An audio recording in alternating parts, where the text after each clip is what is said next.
Hello Philippines and hello world! Another day, another vlog. Abay, kailangan ko lakasan yung boses ko at napakalakas ng ulan dito.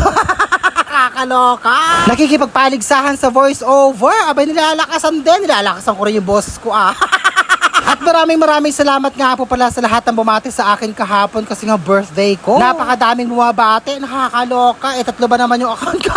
Alas 12 pa lang ng gabi may bumabati na. Shout out sa'yo Tito Hill Villaroman. O diba alas 12 ng gabi bumati na siya. Siya pala ang may-ari ng Lipa Hot Resort sa San Leonardo, Nueva Ecija. O diba bonggang bongga. Sa mga bumati ng napakaaga, maraming salamat po sa inyo. Hindi ko na kayo maisa-isa at napakadami nyo. So eto naman naka-display pa, sira pala. Nakakaloka kayo. Abay pag ganyan, sira na, itago nyo na, wag nyo nang ibenta, nakakaloka kayo.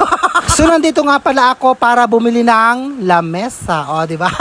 Yung unang nagustuhan ko, wala nang stock. Sunod, mas malaki, mas mahaba, mas mahal ng konti. Charot. Kailangan ko na nga palitan yung lamesa namin, paano sira na? Paano napagkatagal-tagal naman na no? So heto nga yung aking bibilin, o diba? Pak na pak, charot.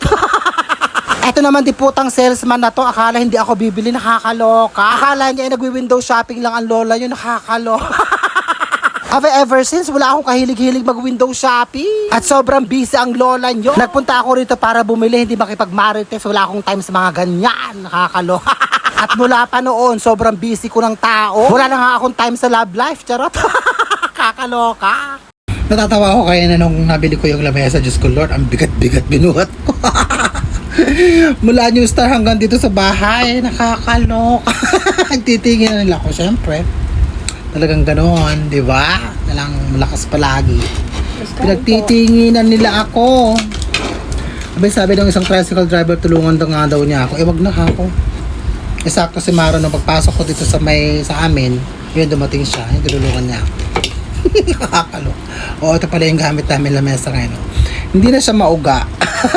Konti na lang, tsari. Kain! Alam ko. Chicken. Alam nyo na.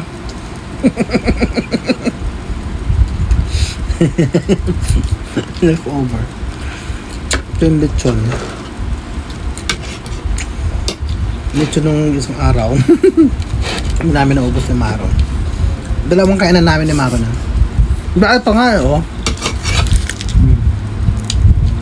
Dami. Hindi naman mahilig sa lechon. Hindi naman mahilig yung balat lang kinakain niya, nakakaloka.